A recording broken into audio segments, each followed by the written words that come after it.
essa aula vai estar disponível no novo ambiente Moodle do AVA. Então, essa aula fica lá, tem um módulo que foi posto lá só para a gravação das aulas. Então, ficará essa aula disponível, que é do primeiro slide, tem lá, número 1, conceito e finalidade do direito penal. O slide número 1 vai ser apresentado aqui para vocês e ficará disponível. Eu vou estar sempre à disposição para dúvidas, para as dúvidas de vocês,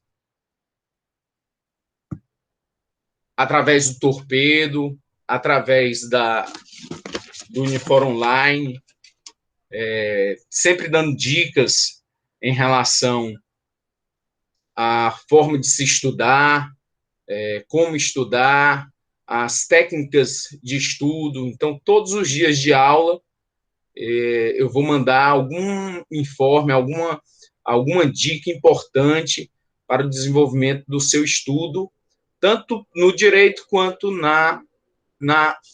tanto no direito penal quanto das outras disciplinas, para que você crie um ambiente favorável de estudo, um ambiente adequado.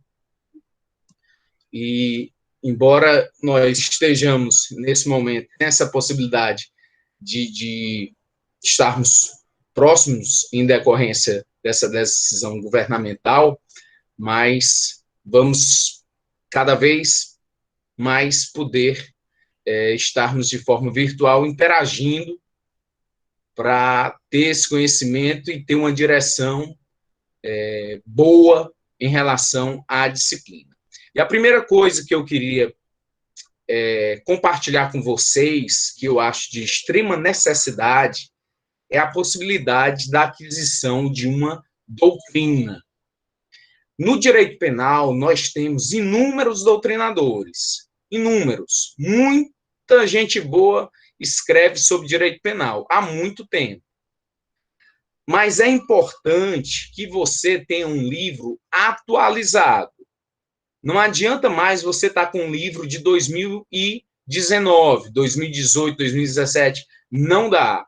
Porque existiram diversas modificações da lei penal nos últimos meses, no final do ano de 2019, que foi o pacote anticrime. E por força desse pacote anticrime, as doutrinas, elas foram radicalmente modificadas. Então, é prevalente que você adquira uma doutrina 2020. Vários doutrinadores, vou citar alguns nomes aqui, Mirabete, Nutti, Guilherme de Souza Nutti, Mirabete, Delmanto, tem o Fernando Capês. Todos esses doutrinadores são ótimos, mas verdadeiramente você não vai conseguir ler 4 doutrinas. Vai acabar faltando tempo para os demais, para direito constitucional, para direito civil. Então, o que é ideal para você? Que você adquira pelo menos uma doutrina. Eu separei 4 nomes de doutrinadores que são campeões de vendas, que são livros comprados por quem está na graduação, quem está estudando para concurso, adquire uma dessas 4 obras. Então, primeira delas que você está vendo aí é o Kleber Masson, que é em direito penal. Sempre é direito penal, parte geral, do artigo 1º ao 120. Sempre é o volume 1. Às vezes você tem doutrinador que tem volume 1, 2, 3, 4. Alguns optam por ter 3 volumes. Tem também os códigos comentados. E aí está o Kleber Masson e o Rogério Greco. Todos estão com doutrina atualizada, 2020. São livros que têm jurisprudências atualizadas do Superior Tribunal de Justiça, do Supremo Tribunal Federal, é bastante facilitado seu linguajar. Agora, o Rogério Sanches e o André Stefan, outros dois doutrinadores do mesmo estilo, que você não vai se arrepender e que você tem obrigatoriamente de ter aquisição de pelo menos uma doutrina. Pode até não ser nenhum desses 4 aí que eu indiquei, mas é importante ter um. O desses todos, se você me perguntar qual eu devo comprar, eu comprando hoje para adquirir um livro desses, um dos 4, eu compraria do André Stefan. Do André Stefan, parte geral, penal 1. André Stefan seria a minha sugestão. Mas qualquer um desses outros doutrinadores, eles seriam também importantes para você ter.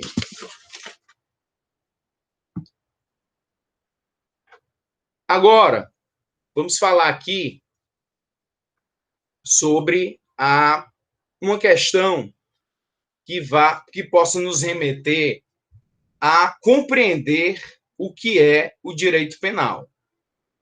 Vou só tentar finalizar aqui para ver se tem mais alguém que está tentando entrar e eu não dei acesso. Pronto. Tinha uma pessoa aqui querendo entrar. Ok. Vou voltar para a apresentação.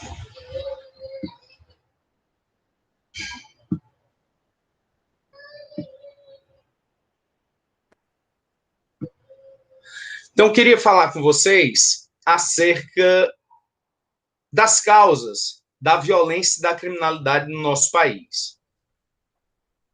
Falando dessas causas, a gente consegue trazer o motivo do estudo do direito penal.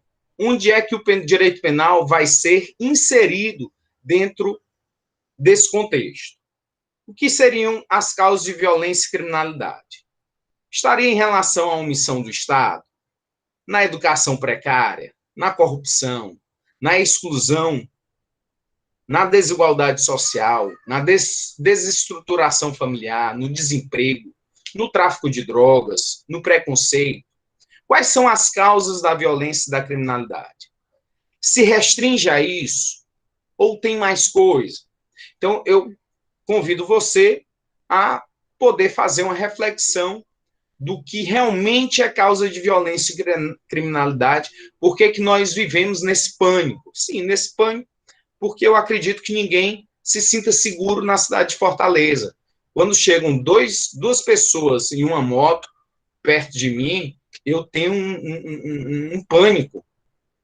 Eu fico temeroso, porque eles querem qualquer coisa. Não precisa ser nada novo.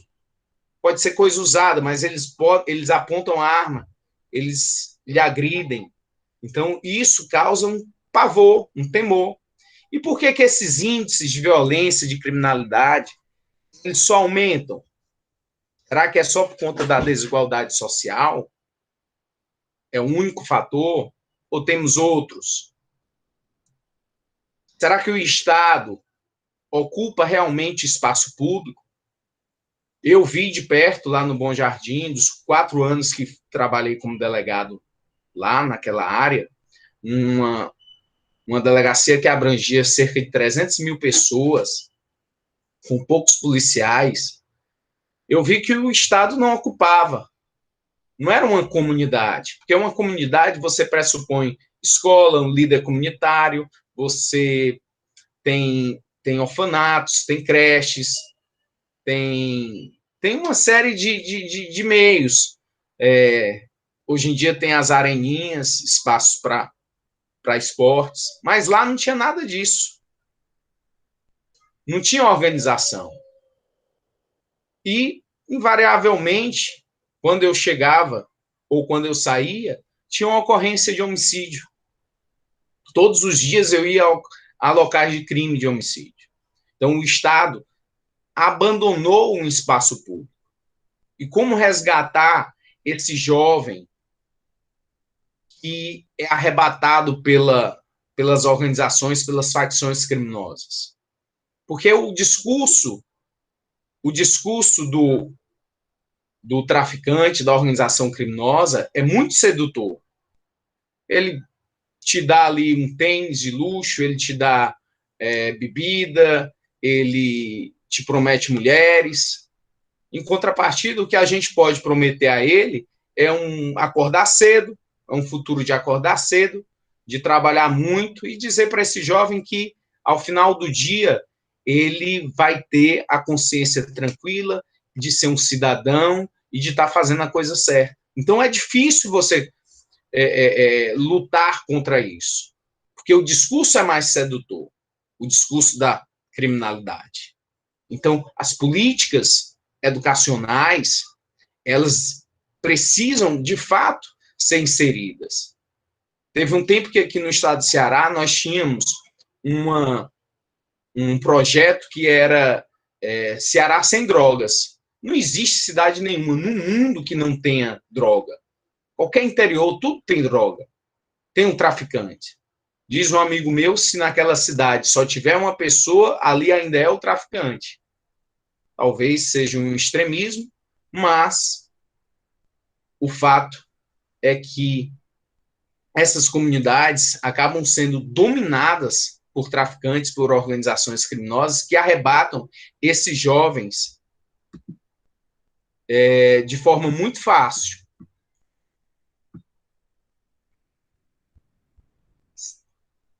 Só ver se tem alguém querendo entrar. Então, arrebatam esse jovem de forma muito fácil. Então, as comunidades acabam sendo dominadas por facções, o Estado não entra. Hoje em dia já tem as milícias. Há um tempo atrás, no estado do Ceará, não era permitido divulgar isso. Hoje em dia, não dá mais para dizer que não tem as facções criminosas dentro dos bairros completamente dominados por facções criminosas, locais onde a polícia realmente não consegue adentrar. Então, não adianta só discurso. É preciso o quê? Ações governamentais. E a polícia, ela, invariavelmente, ela é vista como uma polícia violenta.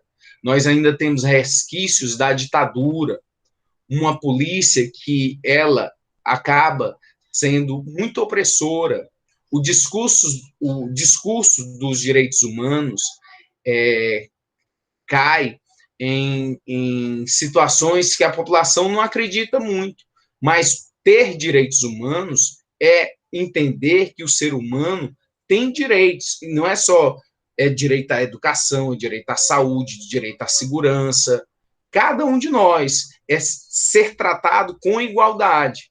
O discurso dos direitos humanos é isso. Não é um discurso de defender bandido, de estar ali para proteger. O discurso dos direitos humanos, ele acaba sendo levado às polícias para a cúpula, mas é muito difícil você levar ao fronte, ao soldado recém-ingresso que está lá, ou um policial antigo, para ele entender e ter noções exatas de como ele deve tratar o cidadão. Porque não é possível que um cidadão, por conta de sua cor, de sua aparência, ele tenha tratamento diferente. Vá fazer veja como é uma abordagem policial em um bairro nobre de Fortaleza, como Meireles, a um branco de classe média. Veja como é uma abordagem a um negro na periferia de Fortaleza. É completamente diferente. E esse tipo de distorção, ele causa violência. A polícia, e eu falo de forma a trazer o Brasil como um todo, que é um país continental. É uma polícia que é mal treinada, mal equipada e acaba fazendo uso excessivo da força. É um tripé.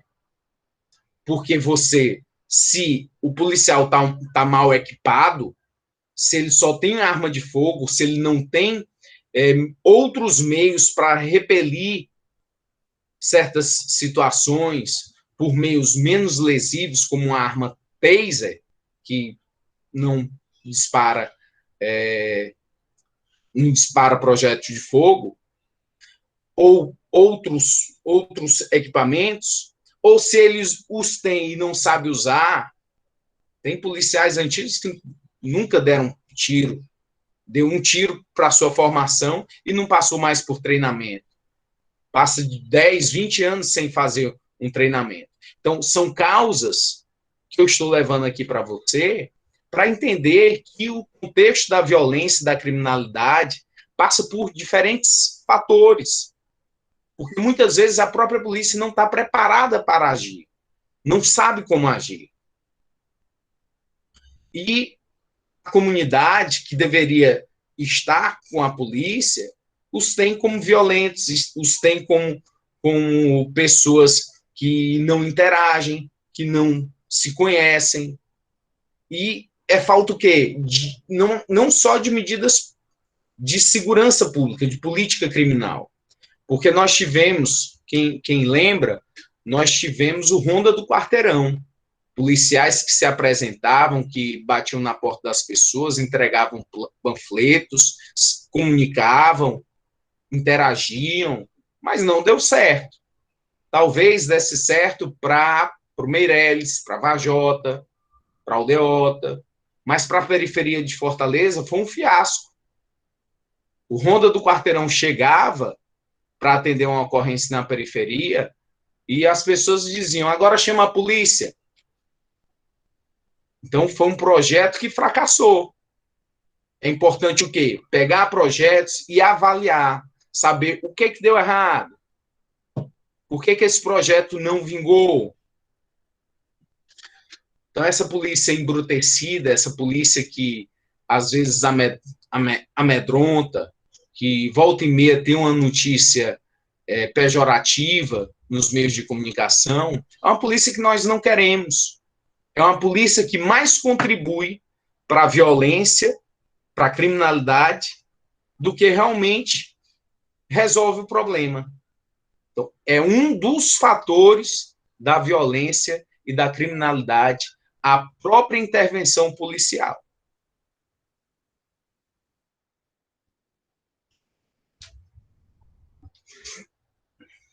Professor, deixa eu lhe fazer uma pergunta. É porque o senhor estava recomendando os livros, né? E eu fiz essa pergunta no chat, sendo que eu acho que o senhor não viu. Que se a gente comprasse o livro agora, daria para aproveitar no semestre que vem? Ou não? É só mais pontual? O livro, você comprando 2020, você aproveita. Você diz, comprando um livro 2020? Sim. Sim, você aproveita tanto para esse semestre quanto para o próximo ano. Porque o que acontece é que nessa última reforma, a parte geral do Código Penal, ela não é muito modificada. Dificilmente você tem alterações na parte geral. Como houveram muitas mudanças no final do ano de 2019 e todos os autores já se adaptaram e fizeram modificações e atualização nas suas doutrinas, é importante que você tenha um livro que esteja atualizado. Normalmente eu não fazia esse tipo de comentário nos outros semestres. Eu sempre dizia, não, tem pontos que a gente conversa aqui em sala de aula, mas dá para aproveitar a doutrina antiga, de um parente, de alguém da família, de um amigo que já utilizou, mas como essas mudanças foram significativas, aí a necessidade de ter doutrina atualizada, ter doutrina 2020, para não lhe levar a erro com doutrina antiga. Só por isso. E outra pergunta também que eu ia fazer é que você estava falando dessa situação toda, né? E aí estava falando das areninhas, né? Tem todo esse negócio do esporte, que o esporte pode meio que contornar a situação das crianças que vão crescendo na periferia e tal. O senhor que trabalha nesse meio e tal, você acha que isso é viável ou é uma coisa, sei lá, uma visão muito adiante? Eu acho extremamente viável. O que eu critico é a falta. Então, quando vem uma areninha como essa, como vem projetos de implantação de perspectiva de esporte, de lazer para a comunidade, é salutar. Aqui na periferia de Fortaleza, são poucas as comunidades que são atendidas. Há muito ainda o que se fazer. E buscando um tempo perdido, porque são projetos que acabam sendo pontuais, que se não tiver uma próxima gestão, um próximo prefeito, um próximo governo que continue com medidas como essa, ou semelhantes, a comunidade perde. É esse meu pensamento. Então, passando aqui, a falta de articulação entre as polícias, os órgãos públicos e a comunidade, como um fator também de violência e criminalidade, de aumento. Uma polícia que não interage com a comunidade, uma polícia que não tem informação, que não sabe quem são as pessoas, é uma polícia que não vai desvendar crimes. Se eu não conheço ninguém, vou conversar com quem? Vou ter que informação para alicerçar uma investigação policial? Nenhum. Sucateamento da Polícia Civil. Polícia Civil, a polícia judiciária, que é encarregada de fazer a investigação. Então, depois que acontece o crime, quem faz a investigação, quem faz o procedimento, normalmente através de inquérito policial ou termo circunstanciado de ocorrência, é a Polícia Judiciária e Polícia Civil. Se essa polícia está sucateada, você não vai ter a elaboração de provas que possam trazer ao Ministério Público a possibilidade de impor uma denúncia criminal para que vire um processo judicial e, ao final, a pessoa venha a ser punida. As polícias também não se comunicam. Eu não estou, repito, não estou falando exclusivamente ou pontuando a questão do Estado do Ceará, mas do Brasil como um todo. Hoje em dia nós temos a Guarda Municipal, passou a entrar em vigor a Polícia Penal, que é os antigos agentes penitenciários. Então, todas as forças de segurança têm a necessidade de trocar informações, de colher dados, de fazer levantamentos, de ter dados qualificativos de pessoas, de indivíduos que já passaram pelo sistema ou que possam estar inseridos em outros tipos de dados.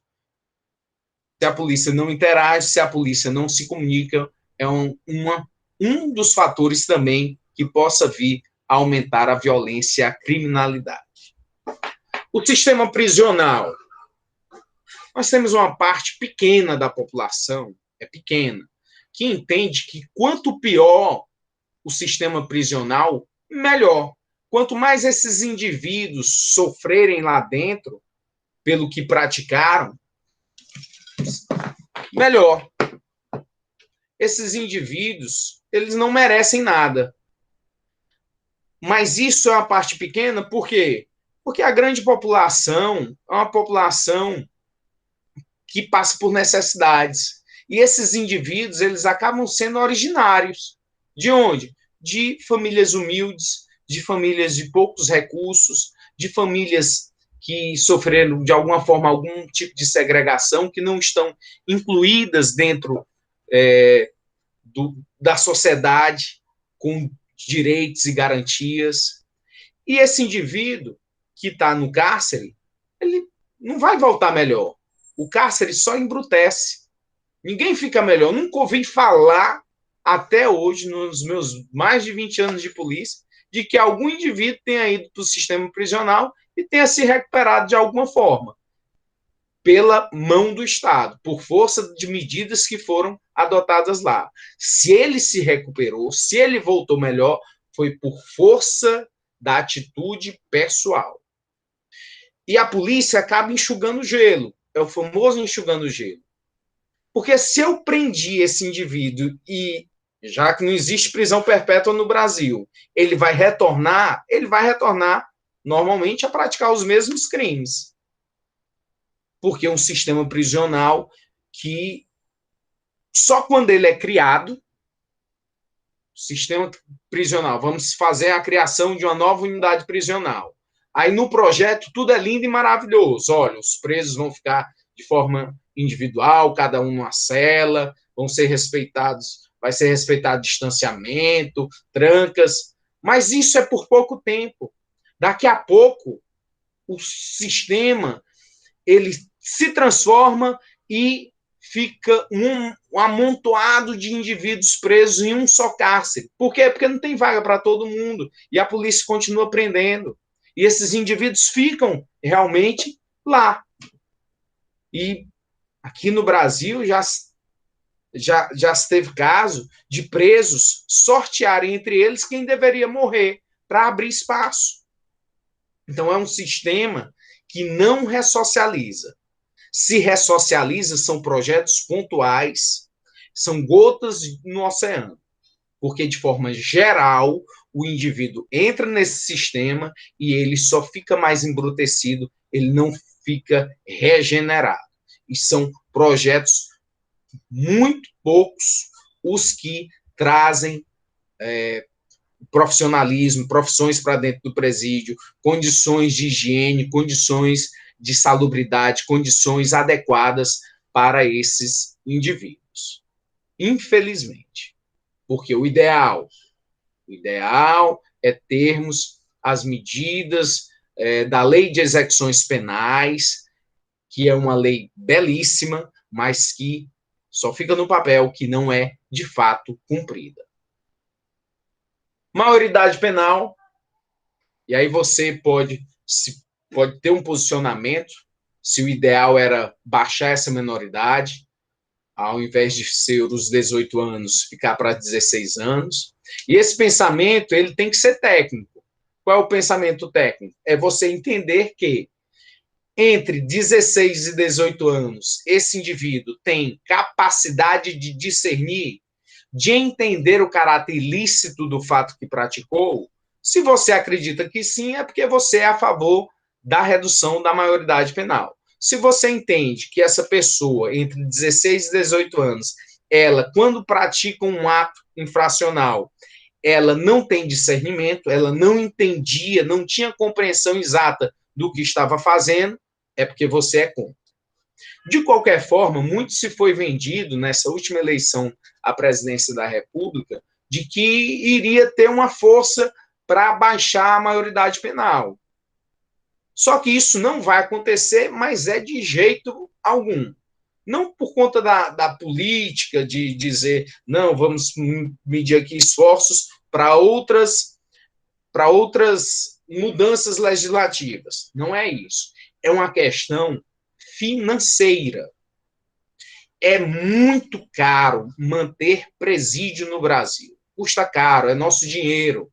Então, o presidente não vai investir em presídios. Não é a principal, não é a prioridade. Baixar a menoridade penal vai requerer mais presídios. E isso vai ter muito custo. E não temos essa possibilidade, no momento, de ter mais custo dentro do sistema prisional brasileiro. Então, maioridade penal, esqueça. Não vai haver alteração alguma. É só questão de discussão.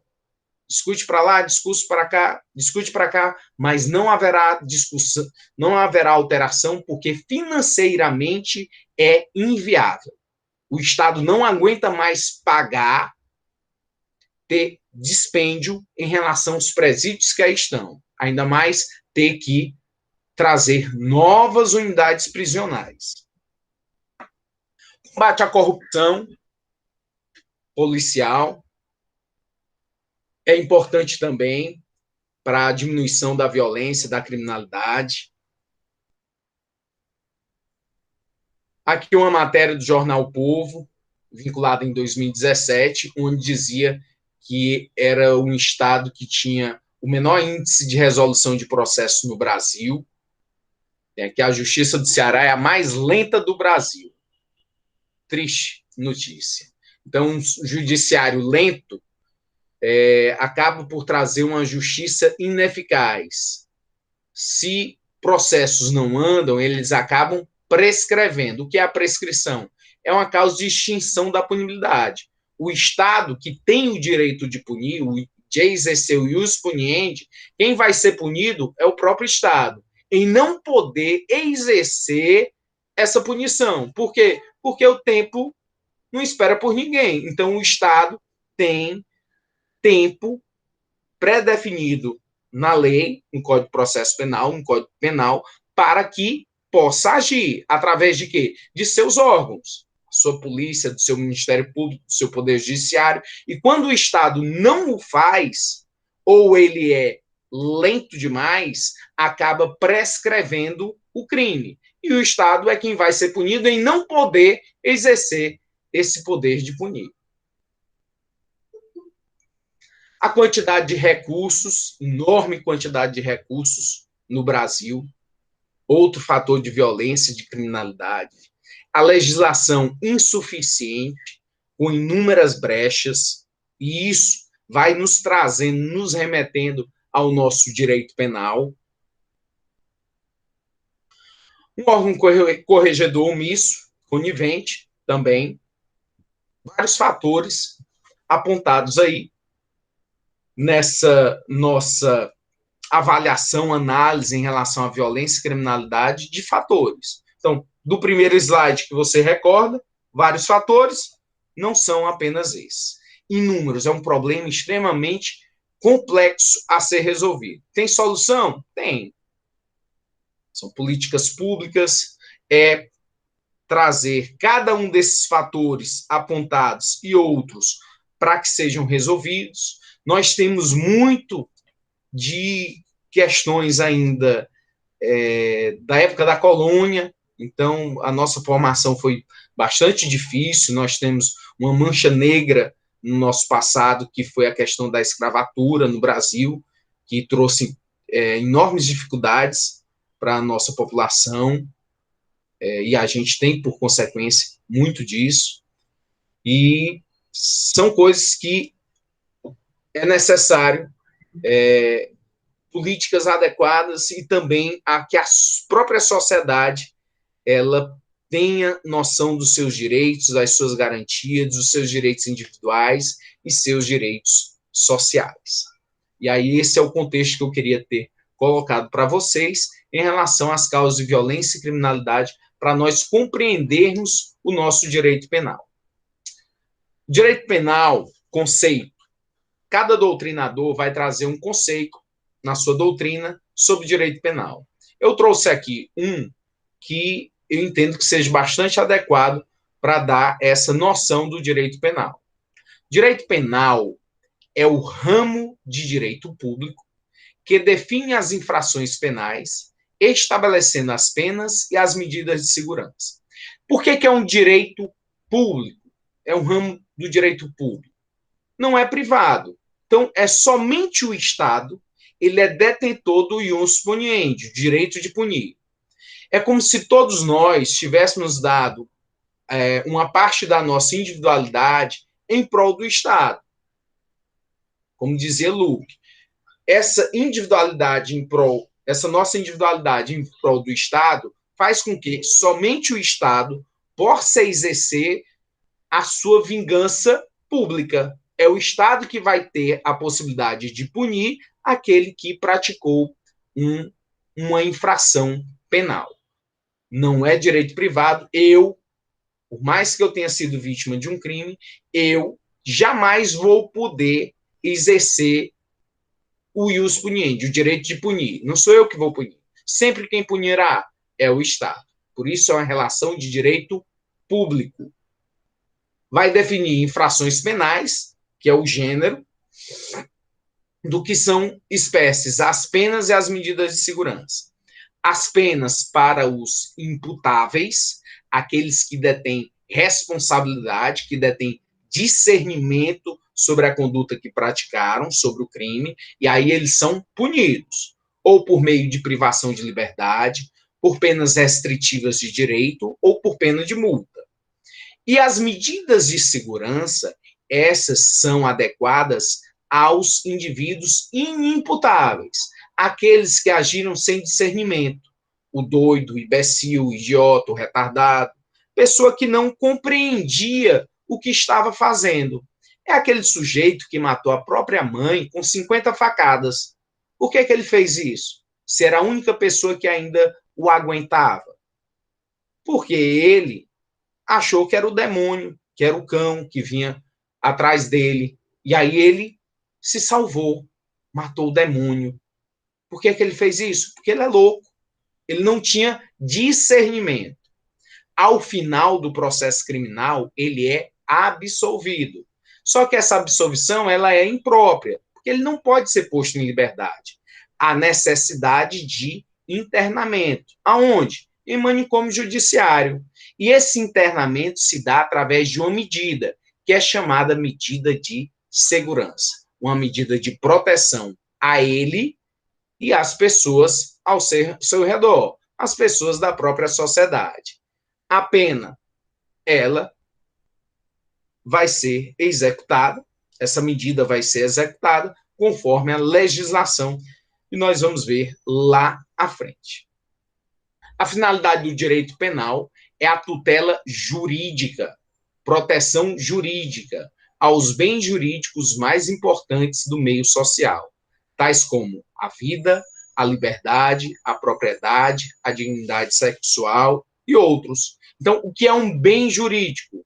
Um bem jurídico é aquilo que é a necessidade de proteção. São bens que as pessoas os têm como importante e que o Estado, ao ver que a coletividade tem aquele bem como importante, vai proteger. E protege através de quê? Através do direito civil, do direito penal, do direito tributário, do direito comercial. Os bens mais importantes, eles acabam sendo protegidos, como o direito ao patrimônio. Seu patrimônio é protegido tanto pelo direito civil quanto pelo direito penal.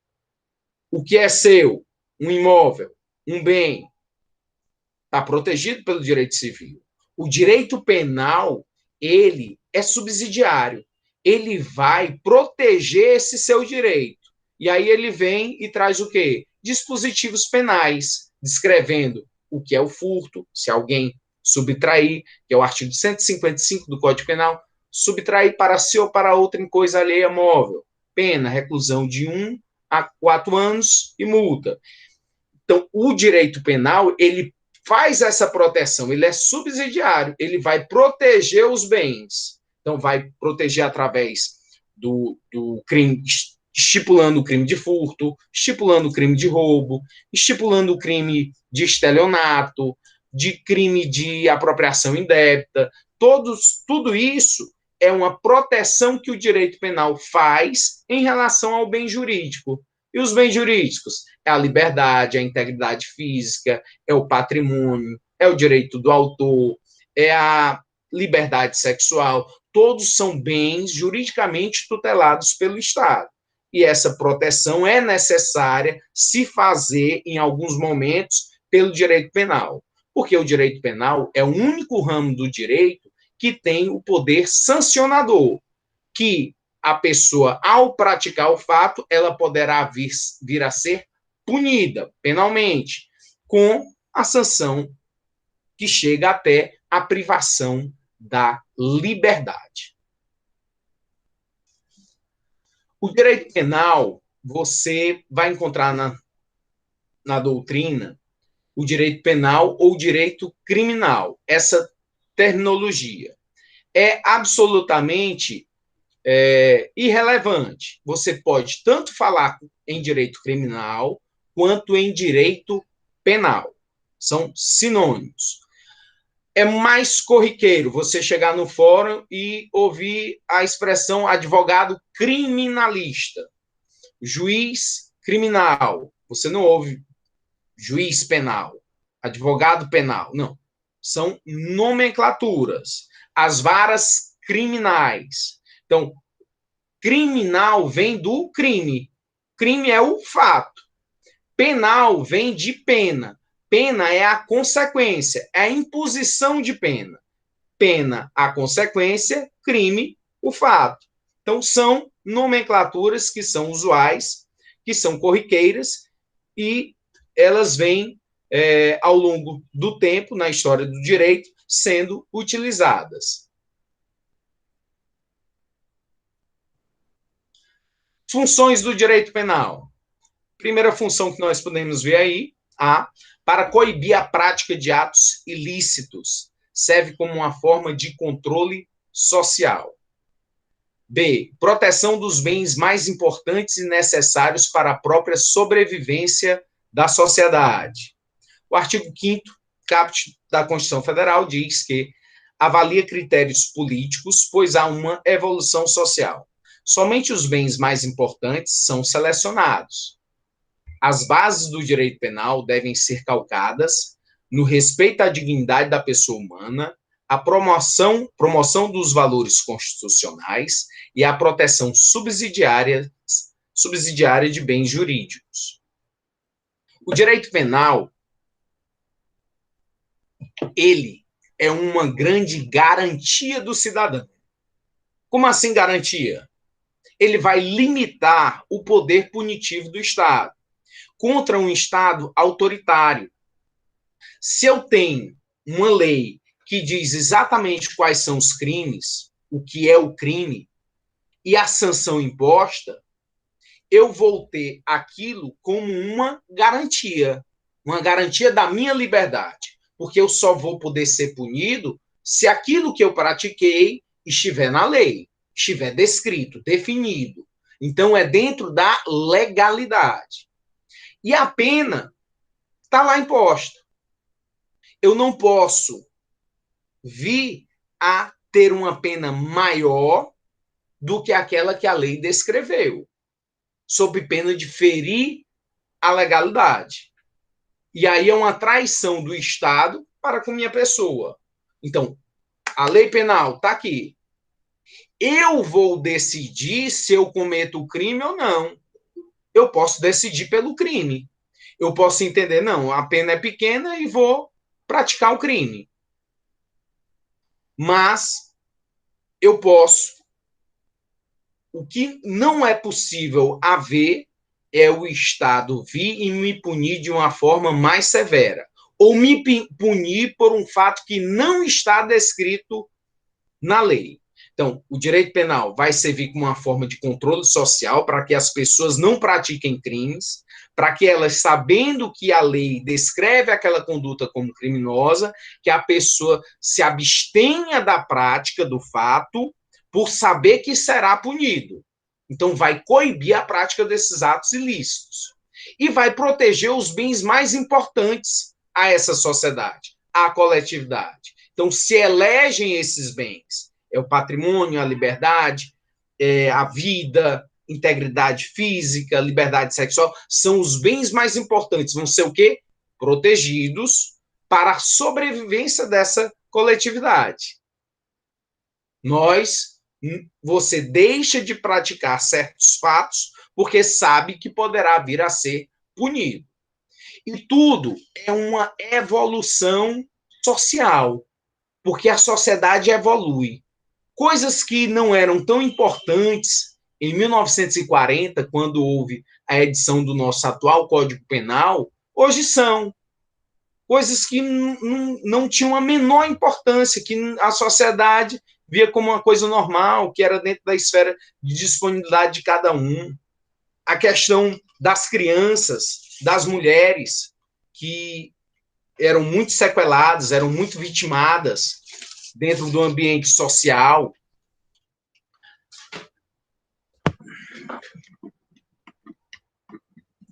E não havia proteção adequada a essas pessoas. E aí coube o quê? Ao direito penal se transformar, se adequar aos anseios da coletividade. Quem o faz? É o legislador. É como se ele pudesse ouvir os anseios sociais, saber o que a sociedade quer para vir e trazer nova legislação. Uma foto como essa, dois homens se beijando, há um tempo atrás, era enquadrado até como um crime militar. Hoje em dia é o contrário. Quem discrimina, quem é o preconceituoso, é que vai responder por crime. Por quê? Porque a sociedade evoluiu. A sociedade entende que é direito do cidadão fazer sua opção sexual. É direito do cidadão não, não ter aviltado, não ter violado qualquer direito seu. A partir do momento que as minhas condutas não alteram, não trazem alteração a direito de ninguém, não violam o direito de ninguém, deve ser o quê? Respeitado. Então, a evolução social modifica também as nossas leis. Crianças, mulheres, e o Estado cada vez mais entra na nossa esfera de disponibilidade. Você sente que quanto mais normas penais, menor. Quanto mais normas penais nós tivermos, menor será o nosso direito de ir, vir e permanecer. Quanto mais normas penais, menos direito. Quanto menos normas penais, mais a gente vai poder fazer as coisas. Imagine que só existisse uma norma penal que fosse matar alguém. Só tem o artigo 121 do Código Penal e terminou ali. Matar alguém, pena, reclusão de 6 a 12 anos. Pronto, acabou. Aí você podia ameaçar, você podia lesionar, você podia furtar, você podia fazer tudo que não fosse matar. Era muita liberdade. O Estado, ele vai a partir dos anseios sociais. Então, o que se viu? O Estado entrou nas nossas residências para dizer o quê? Que as pessoas não podem se agredir, que o homem não é superior à mulher, que o homem e mulher têm direitos iguais. Então, mulher não é subserviente a homem algum. Ela tem que ser respeitada na sua integridade física, na sua integridade moral. A criança não pode ser levada a vexame, a tratamentos excessivos, a famosa lei da palmada. Então, o Estado entrou nas nossas residências. O Estado pega e diz, você não pode beber. Se você dirigir e beber, você estará respondendo crime. Então, o Estado foi lá e entrou na tua privacidade. O Estado pega e diz, olha, você não pode botar o som à altura que você quer. Então, o Estado foi lá e descreveu a conduta da perturbação à tranquilidade. Então, você tem diversas legislações limitando o teu poder de ir, vir e permanecer. Então, nós temos atualmente um Estado que tem leis penais de forma muito abrangente e trazendo limitações à nossa liberdade. Isso é bom ou é ruim? Fica aqui a interrogação. Certas condutas. Algumas condutas, nem todas as condutas, elas geram crime. Nem todas as condutas são crimes. Algumas condutas, elas são administrativas. Elas recebem uma consequência administrativa. Por exemplo, você tem a questão do trânsito. No trânsito, você tem o excesso de velocidade, passar em semáforo vermelho, estacionar em local, em vaga de deficiente, na vaga do idoso. Todas essas situações não são criminosas, são que disciplinadas pelo direito administrativo. Elas trazem consequência administrativo, uma multa que você tem que pagar, mas não vai gerar um processo criminal. Não vai trazer, por consequência, uma privação de liberdade.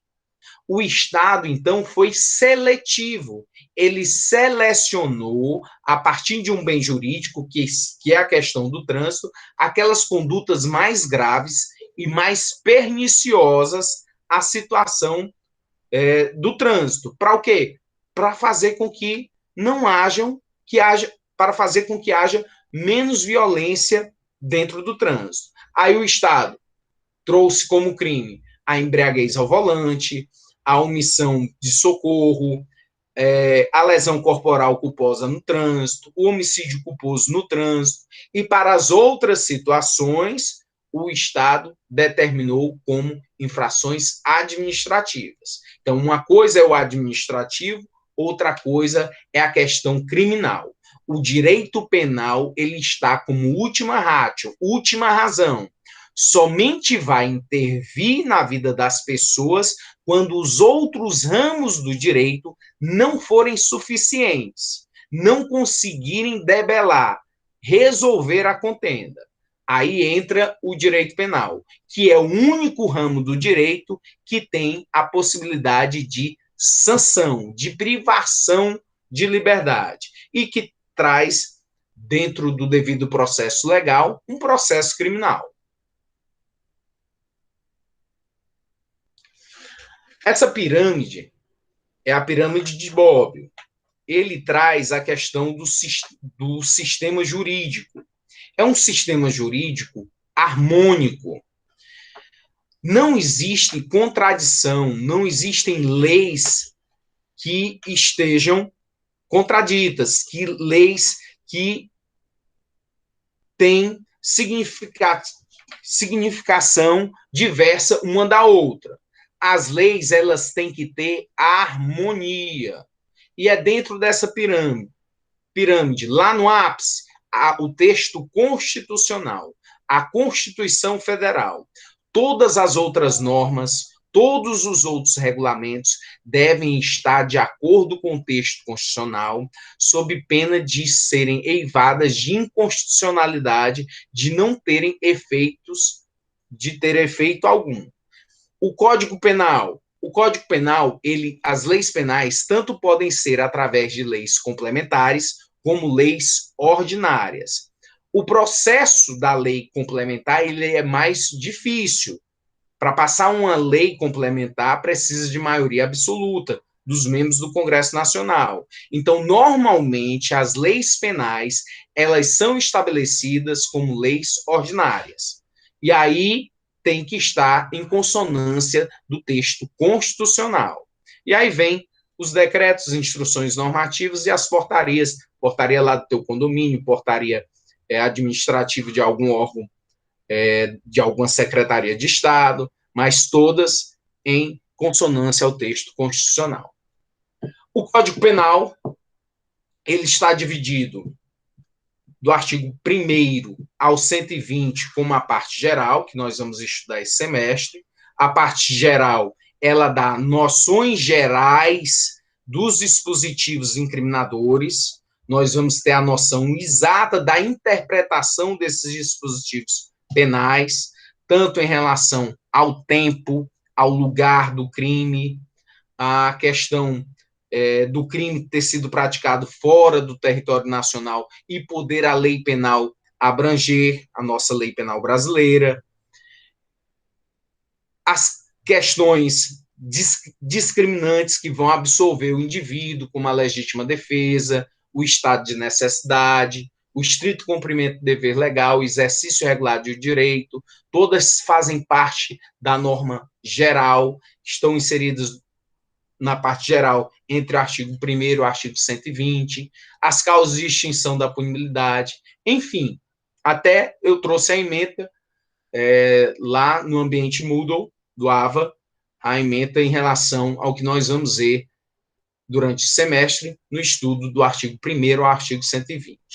A outra parte do Código Penal está entre o artigo 121 a 361, que são as normas penais incriminadoras. São os crimes propriamente ditos. Não quer dizer que o Código Penal tenha 361 artigos. Teve muita modificação em relação a esse Código Penal. Alguns crimes, eles já não existem mais, foram retirados do Código Penal. Posso citar aqui o exemplo do crime de adultério, crime de sedução. Então, são crimes que não existem, foram retirados, então continua lá a numeração, mas não tem mais o dispositivo. E tem outros dispositivos que, por uma técnica legislativa, o legislador resolveu colocar artigo 300 e tanto A, 300 e tanto B, C. Então, vários dispositivos incriminadores em um só artigo, como é o caso lá da questão de levar aparelhos celulares para os presídios. Em 1940, quando entrou em vigor o nosso Código Penal, não existia celular. Então, não tinha como se inserir. Nosso Código Penal é de 1940, várias inserções foram postas dentro, alterações foram postas dentro do Código Penal. Pode ser até considerado como uma concha de retalhos. E há um prejuízo muito grande, principalmente nos crimes, de você, a mercê dos anseios sociais, você trazer novos crimes com penas muito altas. E aí, crimes que já estavam estabelecidos no Código Penal há tempos atrás, estarem distorcendo, porque tem penas menores. Houve uma época, quando da edição da lei ambiental, que você matar uma Vitória Régia tinha uma pena maior do que matar um ser humano, para você ter uma ideia. E o Código Penal, as leis penais não se resumem a esse texto do Código Penal, entre o artigo 1º ao 361. Existem também leis especiais, ou ditas extravagantes, que estão fora do texto do Código Penal, que é a lei, algumas leis, vou citar aqui exemplos, lei antidrogas, Estatuto do Desarmamento, lei ambiental, o Código de Trânsito. Todas essas são leis que têm o aspecto criminal. Elas vão tratar de um tema específico, mas em algum momento, em algum capítulo, vai estar lá estabelecido a descrição de conduta e a sanção penal. Para uma lei ser considerada uma lei criminal, uma lei penal, basta ter pelo menos um dispositivo incriminador, que descreva uma conduta e em seguida uma pena. Basta isso. Aí ela se transforma em lei penal, como é o caso da lei eleitoral, que tem dispositivos incriminadores. Características do direito penal: a finalidade preventiva, antes de punir o infrator da ordem jurídica penal, procura motivá-lo para que dela se afaste, estabelecendo normas proibitivas. Oi? É só para o professor aceitar o Elias para ele entrar na sala. Ah, desculpa. Obrigado, querido.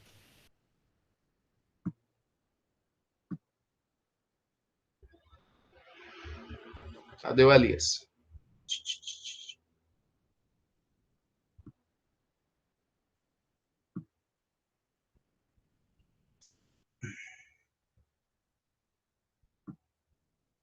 Tá aparecendo para você? O Elias? Não estou encontrando o Elias aqui. Não, ele só chamou aqui no WhatsApp para disse que estava solicitando para entrar na sala. Vou mandar mensagem aqui. Esperar que ele tente de novo, então. Obrigado, viu, querido? Por nada.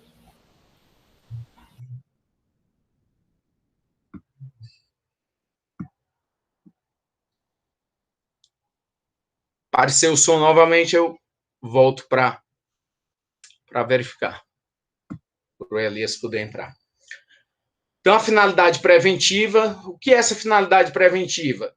Se eu sei que há um dispositivo incriminador, vai me motivar a não praticar o fato. Por que eu não cometo o crime? Eu não cometo um crime por vergonha. Vamos ver se ele chegou.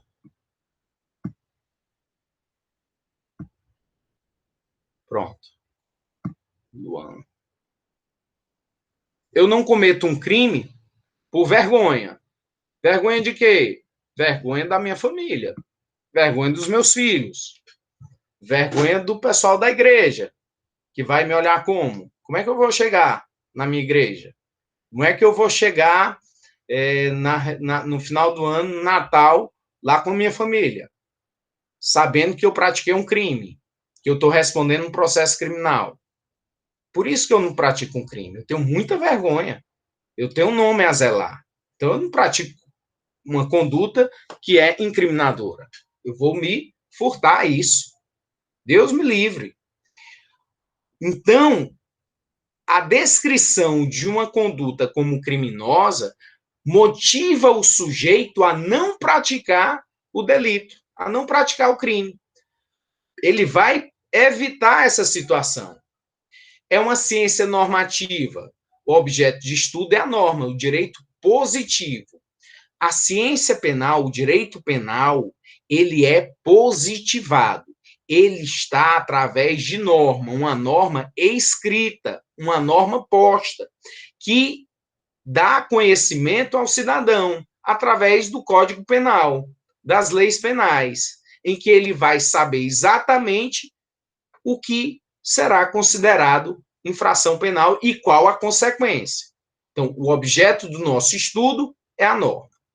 Valor ativo vai estabelecer uma escala própria de valores, que varia de acordo com o fato que lhe dá conteúdo.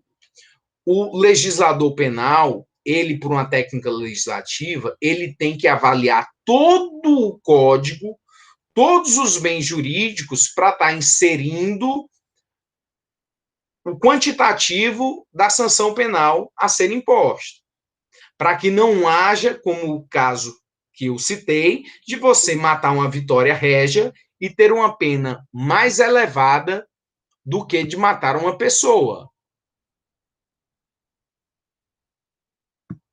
Pronto, Elias, você entrou.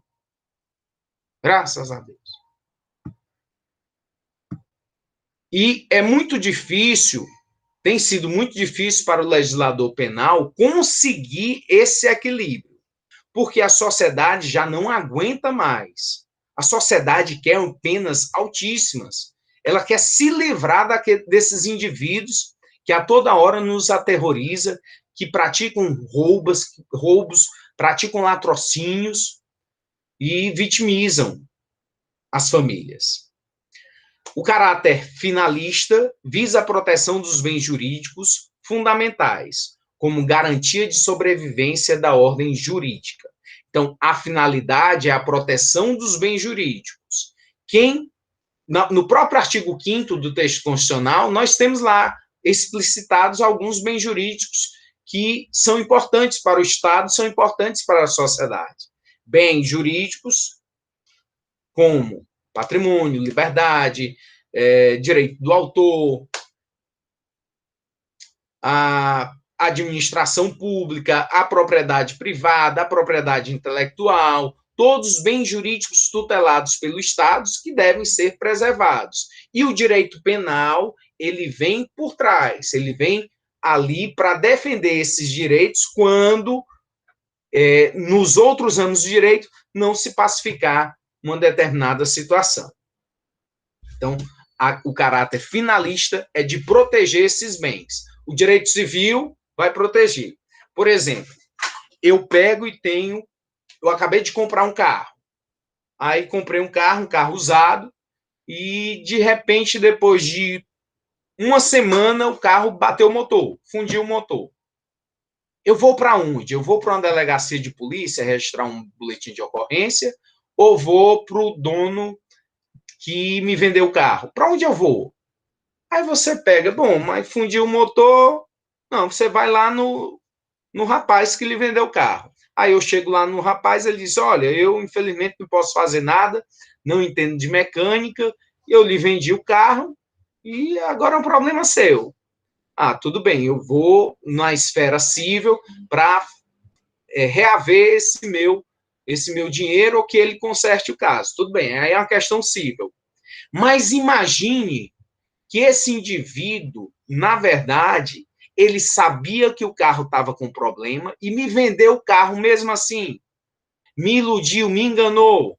E ficou com o meu dinheiro me vendendo um produto que ele sabia que ia dar defeito. Isso não é mais uma questão civil. Isso é uma questão de crime. Ele é um estelionatário. E agora, como é que eu vou provar isso? Bom, eu tenho que ir na delegacia, registrar um BO, e esperar que a autoridade policial, o delegado de polícia, faça a instauração do inquérito policial, que procure todas as provas para identificar que aquele rapaz, na verdade, na hora que ele foi me vender o carro, ele já tinha a intenção de praticar o estelionato. O que é o estelionato do artigo 171? É você enganar, ludibriar, levar alguém a erro e obtendo uma vantagem em detrimento dessa pessoa, levando a pessoa a prejuízo. Foi o que ele fez. Ele sabia exatamente que aquele carro não prestava, que ia fundir o motor. E o que ele fez? Praticou um estelionato. Ele é um estelionatário. E a Polícia Civil vai ter que, dentro do inquérito policial, trazer provas para substanciar e fazer com que esse indivíduo, ao final, venha a ser punido, venha a sofrer uma sanção penal. Professor, mas é muito difícil, professor, que loucura. Como é que a delegacia vai conseguir essas provas? Fácil. Esse cara comprou o carro de alguém. Então vamos ouvir esse alguém. Vamos saber qual foi a última oficina que ele estava. Muita gente tinha conhecimento acerca desse carro e aí vai se buscar prova. Porque o crime, ele não está na vítima. O crime não está no carro, o crime está no autor do crime. Porque eu quero, eu tenho intenção, eu tenho dolo, eu tenho a vontade de enganar alguém e levar essa pessoa a prejuízo, para que eu tenha lucro. O crime está no autor, na intenção. E aí o que vai se fazer no processo penal? É se buscar as provas e, ao final, com as provas, convencer o juiz a punir. Não deixa de ser crime quando o crime não é provado. Quando eu passei meus 4 anos de delegado lá no Bom Jardim e tinham 40 homicídios por final de semana, eu não conseguia desvendar todos os crimes. Eu desvendava pouquíssimos, porque eu não tinha gente para trabalhar. Mas deixou de ser crime? Deixou de ser 40 homicídios no final de semana? Não. 40 homicídios. Mas você não conseguiu provar quem foi o autor. Não deixou de ser crime. Pode até ser que um dia prescreva, porque o indivíduo não foi punido. Mas o crime é crime, independente de ser provado e o indivíduo, ao final, ser condenado. Não deixou de ser crime. Professor. Pois não, professor, e se a pessoa que, sei lá, que nesse exemplo aí, vendeu o carro e ela tiver esquecido que o carro estava com problema, alguma coisa assim, ela vai ser condenada mesmo assim? É a necessidade do dolo. O que é o dolo? Lá no artigo 18 do Código Penal, nós vamos ver que o crime, ele se dá de duas formas, ou de forma dolosa ou de forma culposa. Dolo é vontade, é querer. Eu tenho a intenção de fazer isso. Culpa é inobservância de um dever de cuidado.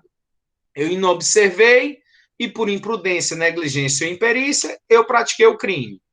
Nem todos os crimes são punidos na forma culposa. O estelionato, que é o do exemplo, ele não tem a forma culposa. Só existe o estelionato doloso, porque a pessoa quer praticar o fato. Então, se ela não sabia, se ela se equivocou, se ela não entendia de mecânica e simplesmente vendeu o carro, é uma questão civil. Única e exclusivamente ela vai discutir na esfera civil. A esfera criminal, ela só existirá a partir do momento que o autor, ele, na verdade, queria o crime. É como se antes de praticar o fato, ele pudesse olhar o Código Penal, visualizar o artigo 171, ler o artigo 171, que traz a descrição do estelionato, verificar a sanção imposta e decidir, não, isso daqui, essa pena aqui eu aguento, então eu vou praticar esse crime. Porque o Estado é legalista. A descrição no preceito primário, que é a descrição do fato, e ao preceito secundário, que é a sanção penal. Então, eu decido cometer o crime. O cara que vendeu o carro, ele decidiu praticar o crime. Quando eu atiro em uma pessoa querendo matá-la, eu tive um motivo e eu decidi praticar o fato. Da mesma forma, esse indivíduo, se a pessoa que vendeu o carro não tinha esse dolo, essa vontade, se foi levada a um erro, uma falsa apreciação da realidade em relação às condições do objeto, do veículo, não há que se falar em crime. O crime é dolo, eu quero cometer o crime, ou culpa, e não observei um dever de cuidado. Mas nem todos os crimes têm a forma culposa. Alguns crimes que têm a forma culposa é a lesão corporal, que tem a forma culposa, o homicídio tem a forma culposa, mas o estelionato não tem a forma culposa. Sancionador. Deu para entender?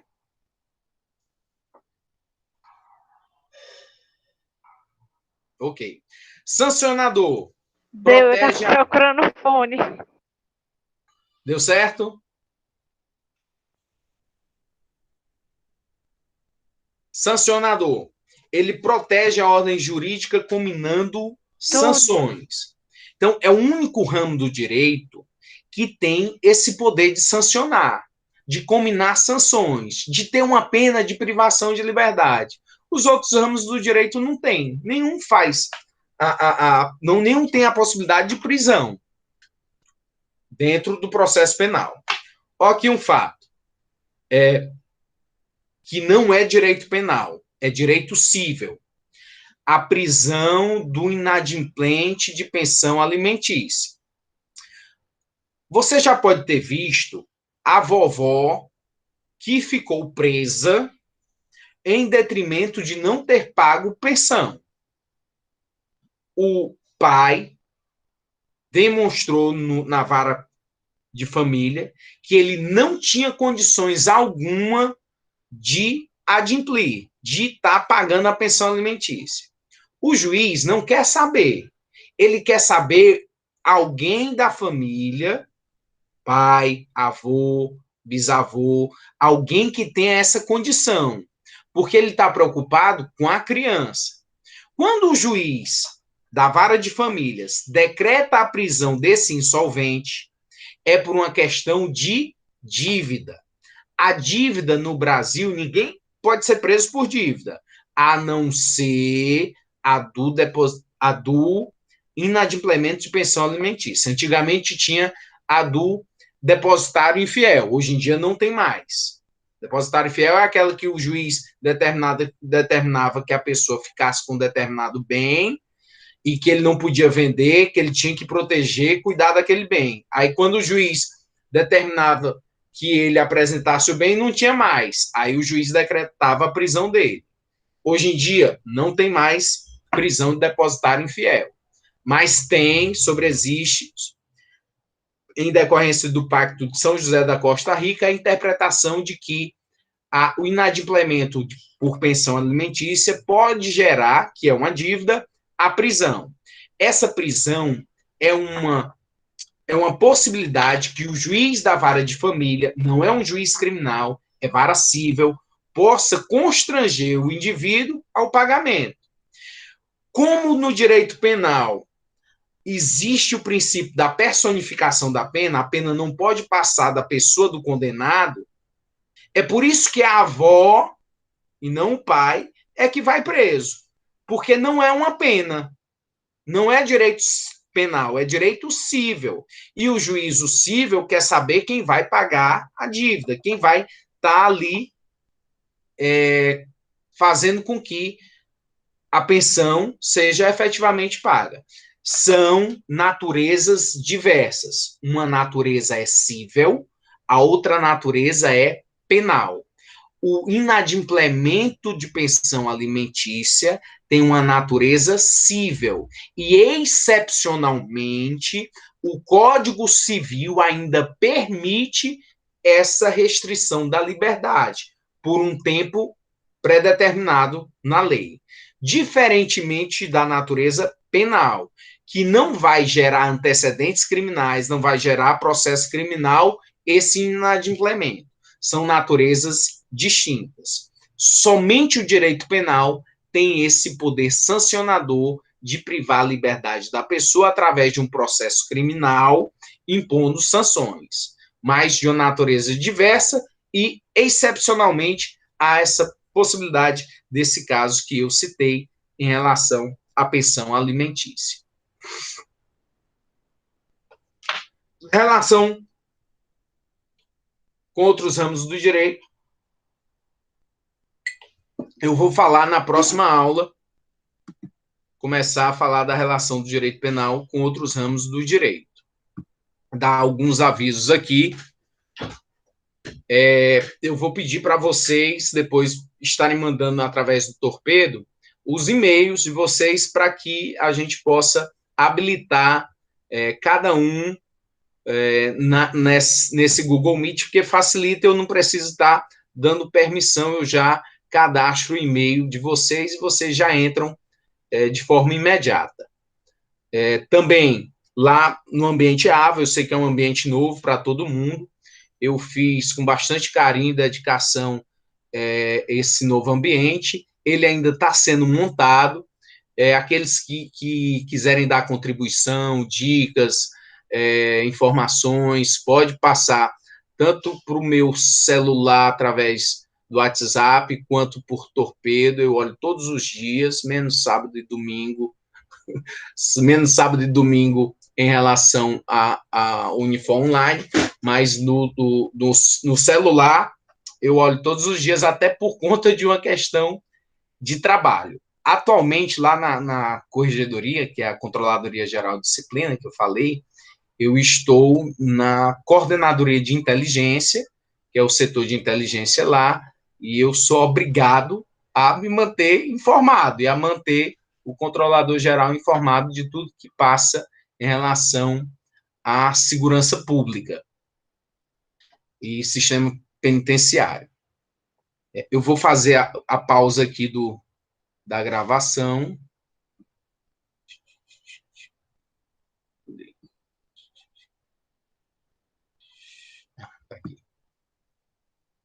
Interromper a gravação.